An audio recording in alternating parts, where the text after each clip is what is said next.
Métropole de la province orientale, prise en tenaille entre la rivière Chopo et le fleuve Congo, bâtie en aval de Stanley Falls, chute Ouagenia aujourd'hui, Kisangani sort progressivement des longues nuits d'obscurité, de plus d'une vingtaine d'années d'inactivité presque, suite aux perturbations récurrentes de fourniture en énergie électrique.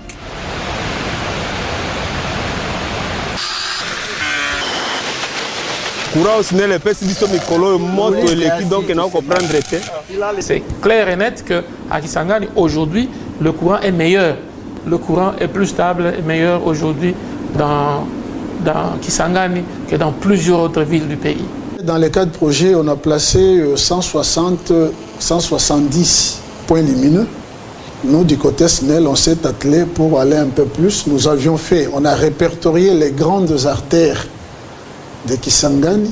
Troisième pôle économique situé à l'est de la République démocratique du Congo et surtout mondialement connu sur le plan touristique pour le pêcherie de Ouagenia, ville plusieurs fois martyre, Kisangani reprend de la vie aujourd'hui et surtout s'emploie à conjurer les spectres de la pauvreté et de la misère, devenu presque une marque déposée dans l'opinion.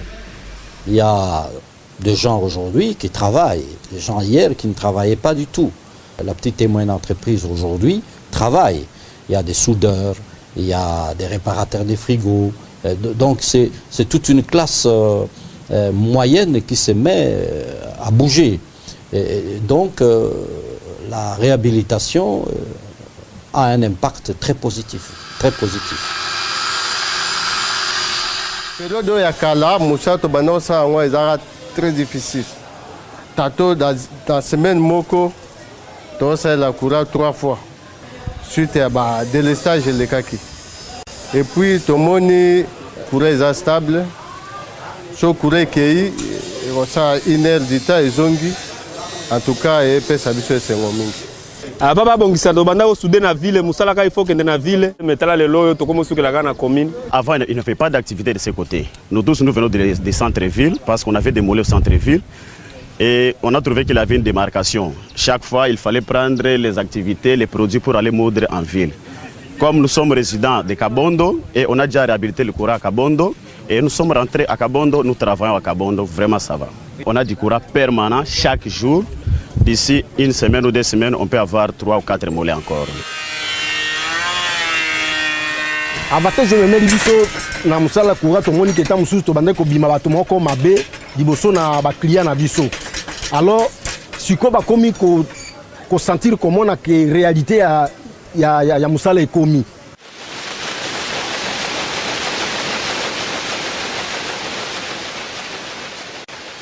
Depuis environ 2 mois, on a constaté quand même qu'il y a une certaine stabilité de la fourniture de courant électrique. Je crois bien que le travail qui a été effectué, c'est un travail de qualité qui nous permet de travailler maintenant sans problème. Les à-coups que nous connaissions il y a quelque temps, nous ne le connaissons plus. Et ce qui permet d'éviter les avaries au niveau de la production. Cependant, depuis 2 mois, nous pouvons dire que la qualité du courant qui est distribué maintenant et qui est commercialisé aussi nous permet quand même d'être à mesure de faire des programmations et de répondre à nos engagements correctement. Avant la réhabilitation de la centrale, la population pensait qu'on privilégiait l'abraliment et qu'on donnait l'électricité à l'abraliment au détriment de la population, alors que ce n'était pas vrai. Et même nous, on a vécu aussi beaucoup de cas de délestage. Mais quand nous tournions avec nos groupes, la population pensait qu'on avait le courant de la SNEL. Mais après cette réhabilitation, on a de temps en temps l'électricité et au même moment aussi la population a l'électricité. Alors faire tourner nos groupes électrogènes, ça coûte plus cher parce qu'il faut acheter les carburants par rapport à l'énergie électrique que nous recevons de la centrale. Donc c'est vraiment un salut pour nous et cela pousse notre direction générale à faire beaucoup plus d'investissements. Tozalaki na courant moko ya manœuvre. Courant moko ya manœuvre tantôt bakobenda singa soki bakati biso pe tofani na biso ka bongo tantôt abanda ko sala ta mso kotonga elamba ta msumi bale. Neti koko ekoti akomotonga 5 6 rapidité koti na msala. natekaka mai, natekaka sucre, natekaka trimousse na malika. Affaire vraiment mati bien pour toza na courant, to somba sous bloc était alors to komi bien pour toza na courant. Tuifanya masiku mingi, quartier tulikuwa kati ya giza. Avant pour étudier, j'étais obligée d'aller au campus. Parfois vers l'hôpital général, c'était comme ça, mais comme on a du courant, je suis dans ma chambre et je fais le tir. Si pas dans ma chambre, je peux sortir dehors et je fais le tir. Là, je suis au moins à l'aise. Mais masiku hii tunakuwa hata busiku kubalabala yetu tutatembea au kutembea saa mwenyewe kutembea mchana. À l'origine de ce formidable réveil, la rénovation de la centrale hydroélectrique de la Chopo, après 3 ans de travaux d'une ampleur jamais réalisée depuis la mise en marche du barrage en 1955. Des travaux qui ont consisté à remplacer totalement la turbine et l'alternateur de groupe numéro 1 et à renforcer certains organes du groupe numéro 3, ce qui a eu pour effet de doubler presque la puissance de la centrale.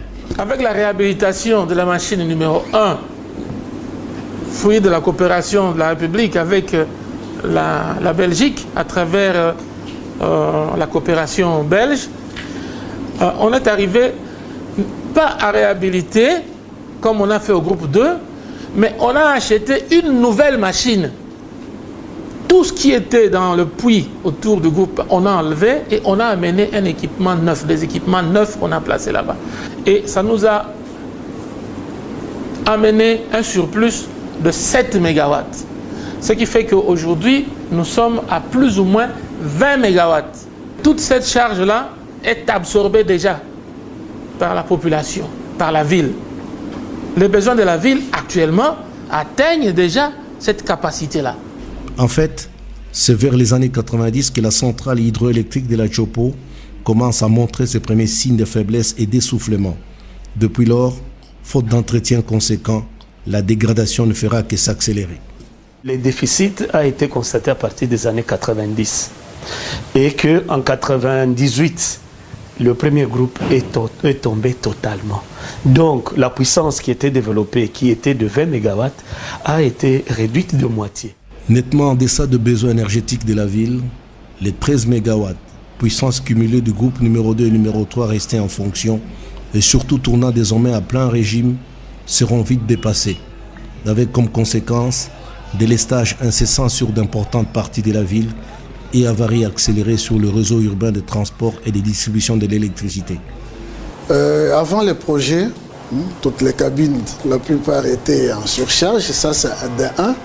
Pas seulement en surcharge, mais vous avez des cabines avec des équipements qui étaient presque tous très vétustes et qui ne répondaient plus, donc en dehors des normes d'abord, et qui ne pouvaient plus servir de transit d'énergie. Le réseau était dans un état de délabrement total, puisque par jour, vous pouvez enregistrer même 10-20 coupures. Et chaque fois, vous trouvez les câbles avec des chapelets de boîtes. Et boîtes faites comment? À la volée, à l'indigène, sans normes techniques, tout qu'on sort. La descente aux enfers atteindra son apogée à la suite de la guerre dite de 6 jours. Boyoma Label en sortira au lendemain, économiquement et socialement exsangue et agonisant. Les cris de détresse de la population désormais en danger de mort, amplifiés par le gouvernement, trouveront écho hors de frontières nationales, notamment en Belgique. Le projet appui à l'électrification de la ville de Kisangani, il y a eu un besoin exprimé. Donc il y a eu une identification des besoins par les bénéficiaires d'abord, et après cela a été repris par le gouvernement. C'est le gouvernement dans le cadre de la coopération bilatérale avec le Royaume de Belgique qui a pu poser le problème et que ce problème est passé au comité des partenaires et qui a pu retenir le projet. Conjointement financé par la Belgique pour 16,5 millions d'euros via la CTB, son agence de développement économique, et par la République démocratique du Congo pour 1 900 000 $, soit pour un montant global de 21 millions de dollars à peu près, le projet de fourniture de l'électricité à la ville de Kisangani AFEC sera exécuté sur 3 ans, de 2010 à 2013. Modernisé et autonomisé après d'importants travaux réalisés par la société allemande Andino, la centrale hydroélectrique de la Chopo n'a rien à envier aux installations électriques de sa génération et même celles d'aujourd'hui. Tout ce qui va avec l'automatisme, qui gère, qui contrôle, qui protège, qui signale les difficultés de fonctionnement, sont gérés par ces armoires ici. Alors, en plus de ça, ça c'est une innovation. Bon, c'est peut-être à Inga aussi, ils viennent d'avoir. Vous avez cet écran tactile qui vous permet de faire l'interface entre vous et la machine. C'est très facile. Nous ne pouvons pas nous promener avec des schémas, tout ça, non. Tout ce que nous voulons savoir en ce qui concerne l'état de fonctionnement de la machine, vous faites venir ça ici. Et vous pouvez voir. Bon, ici, c'est pratiquement un dédoublement parce que ce qu'il y a ici, c'est ce qui apparaît aussi sur l'ordinateur qui est là-bas. Mais dans les centrales où ces armoires ne sont pas de la salle de commande, ces armoires devaient être à un niveau plus bas. Bon, ici c'est comme ça, c'est une spécificité. Ici, donc, vous avez tout ce qui est contrôle de la machine dans ces armoires ici. Contrôle, la régulation de vitesse, les automates programmables, les protections, tout ça, les signalisations et les appareillages pour voir différentes grandeurs de contrôle de la machine sont là sur ce tableau ici, à l'intérieur de ce tableau et sur la face avant la visualisation. Et puis aussi, vous avez ces alarmes-là. Quand il y a un problème sur les machines, ils peuvent vous dire qu'est-ce qui a fonctionné, ça peut vous dire qu'est-ce qui a fonctionné, tout ça. Ça, c'est le contrôle, donc. Et là où vous êtes adossé, c'est, on appelle ça le pupitre de commande. Là, vous pouvez démarrer la machine, arrêter la machine, donner de l'ordre, prenez un peu plus de charge, diminuer de charge, ça se fait à travers le pupitre de commande. Réhabiliter aussi dans la foulée sur une grande partie le réseau urbain de transport et de distribution de l'énergie électrique. Travaux réalisés par deux entreprises, l'une belge Cegelec, la gagnante de l'offre d'appel lancée par la CTB, et puis pour la sous-traitance, une congolaise Intercom. Nous avons fait la canalisation souterraine et la canalisation aérienne. Donc nous avons posé les câbles souterrains en basse tension et à moyenne tension. Et tous les équipements, tous les câbles que vous voyez sont les restes de matériel que nous avons utilisés. Nous avons remis ça à la SNEL, de sorte qu'à la longue, s'il y a une extension ou il y a un problème sur un acte de vandalisme sur les matériels que nous avons posés, qu'ils aient directement les pièces de rechange au lieu d'attendre commencer à recourir ailleurs. Et maintenant, quand nous avons remplacé tous ces tronçons qui étaient vraiment concernés, donc la sensibilité, la production ou bien la recevabilité du courant à la maison, à domicile chez les abonnés, est passée, je dirais, de 10% à 70%, 80%. Dans le cadre de projet, on a pu remplacer totalement 8 cabines neuves par des cabines préfabriquées sur l'ensemble du réseau. Donc ça fait au total 29 km de câbles qu'on a pu placer dans l'ensemble vis-à-vis du projet AFEC là. Malgré qu'on ait les 3 machines, mais nous ne parvenons pas à distribuer facilement, surtout pour les problèmes côté basse tension, puisque les installations basse tension sont très vétustes. Principal bénéficiaire des retombées du projet AFEC, la direction provinciale de la SNEL province orientale. Des retombées en termes de renforcement des capacités techniques, matérielles et managériales, acquisition d'un charroi automobile aux multiples fonctions, des équipements informatiques, la formation des agents. Nous avons eu à peu près 17 ordinateurs, tout neufs je peux dire, et nous avons eu des onduleurs, nous avons eu 2 imprimantes, 3 grandes imprimantes que nous avons eu à réseau, et 2 imprimantes de la caisse que nous avons eu. Et pas seulement les ordinateurs, mais nous avons aussi bénéficié des compteurs après paiement. Nous avons eu à peu près 1100 compteurs après paiement. Mais aujourd'hui, on nous a donné des équipements qui font qu'aujourd'hui, tous nos centres vente et services, ce que nous appelons communément les CVS, seront dotés de ces équipements.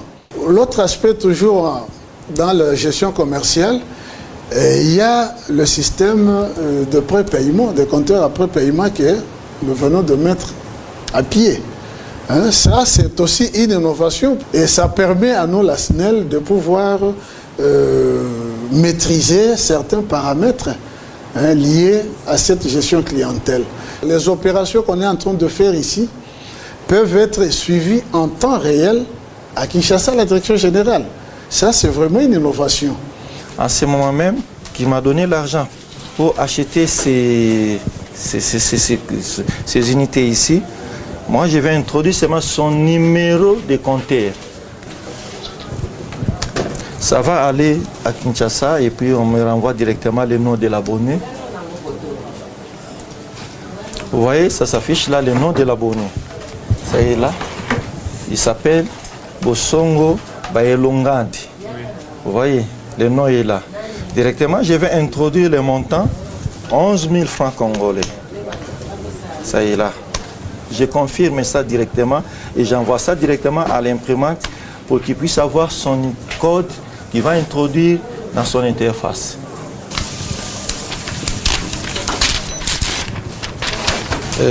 Si vous remarquez ici très bien, vous allez voir que c'est le ticket de l'abonné.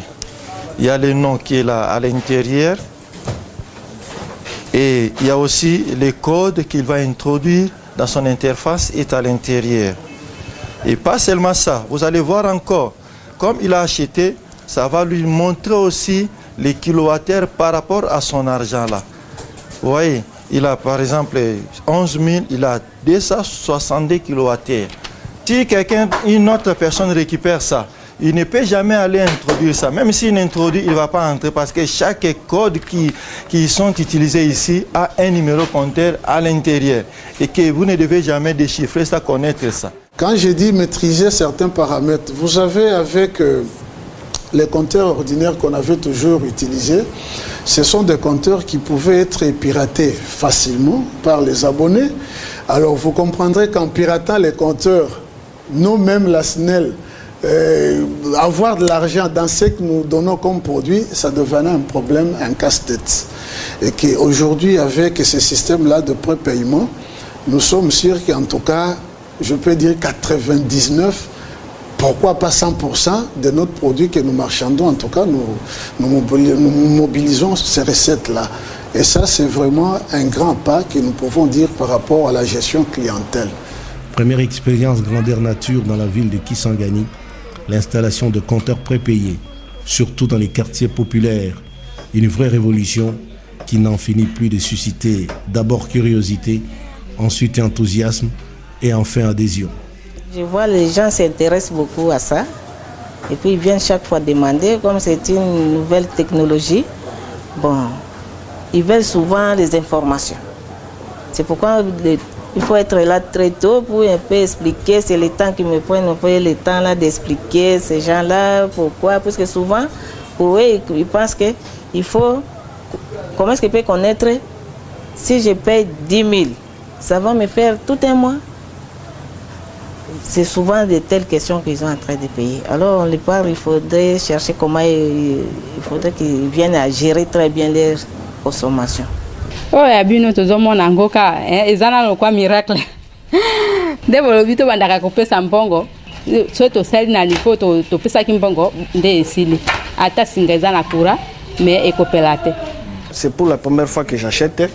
En fonction de ce que je dois acheter, ce que je dirais que non, ça fait combien de jours, en fonction de ma charge. Parce que moi, je n'ai pas de charge à la maison. Unité de somba qui n'a pas silité. Wana soki unité sili, bien soki to kisi un mois na koki koyeba ke par mois nazo ça la autant d'unité. Bon, quand on avait acheté les 3000, on avait commencé à utiliser. Quand on avait vu que ça reste plus ou moins 71 watts, qu'on avait ajouté à une autre de 10 000. On avait des 175.5. À partir de 7 jusqu'au présent, ça reste que 24 plus ou moins D. C'est pourquoi on est venu acheter pour renforcer les unités. Quand ils recevaient les factures auparavant, pas dans ce système de prépaiement, il y avait un forfait qu'on leur appliquait. Et ce forfait-là, ce n'était pas un forfait normal. Vous voyez, aujourd'hui, maintenant, ils sont en train d'utiliser selon les capacités du courant qu'ils sont en train de recevoir. Et chacun a sa façon d'utiliser le courant. Ça, c'est bien puisque là, le courant est stable. Le courant est stable par rapport au auparavant. Avec le temps, ils vont prendre l'habitude. On va s'habituer à ça. Ça va démarrer sans problème. Puisqu'on avait aussi le problème avec les téléphones. Au début, c'est toujours difficile. Puisqu'on est habitué à faire n'importe quoi, mais maintenant, on s'est limité. Nous tendons vers l'économie de l'énergie. Pour son opportunité et son impact positif, le projet AFEC s'avère sans aucun doute un catalyseur important pour le développement socio-économique de la ville de Kisangani et au-delà du troisième pôle économique. Nous croyons et nous espérons qu'avec l'investissement qui a été fait avec l'appui de la Belgique, il y a maintenant une base suffisante pour permettre à la SNEL de faire un rendement économique pour pouvoir continuer sans un appui direct sur cet axe d'électricité. Mais le problème n'est pas pour autant résolu définitivement. Il faut repenser nos centrales hydroélectriques, essayer d'augmenter pratiquement la puissance de celles-ci. Mais déjà à ce niveau de réhabilitation, rassurez-vous, nous sommes très heureux, nous sommes comblés. Mais il faut aller au-delà parce qu'il y a les industries qui attendent. Si aujourd'hui tout cela se met en marche, vous comprenez que 18 mégas seront très rapidement dépassés. Mais le travail tel que se fait aujourd'hui par la coopération, par la CTB, est appréciable. Nous demandons, si possibilité hier, qu'on mette encore un projet AFEC 2 pour continuer ce qui a pu être décelé par-ci, par-là, qui pouvait encore contribuer à pouvoir améliorer tout ce qu'on avait pu faire dans AFEC 1. Nous souhaitons que la CTB continue sa collaboration, car elle a ciblé par cette collaboration la route et l'électricité. La CTB a ciblé pratiquement la préoccupation majeure de la population. Nous sommes satisfaits. Limité au seul périmètre de la ville de Kisangani, le projet AFEC gagnerait sans doute en se redimensionnant dans une large perspective qui engloberait toute la province orientale. Si aujourd'hui les gouvernants congolais pensent qu'il faut investir davantage dans l'énergie, on y fera. Mais c'est déjà une option au niveau même de la BAD, au niveau de certains bailleurs, l'avenir de l'Afrique. Pour qu'on garde la croissance, un des domaines de croissance, c'est l'énergie. Et je dois vous dire qu'il y a non seulement la BAD de l'Union européenne qui voudrait aussi déjà investir. Mais nous, si cela est fait entre le Royaume de Belgique et l'État congolais, nous serons là pour la mise en œuvre. Nous, on ne pourrait qu'encourager des investisseurs, s'ils sont belges, chinois ou brésiliens, à venir s'investir en Congo et d'aider le Congo à se développer davantage pour l'intérêt des Congolais.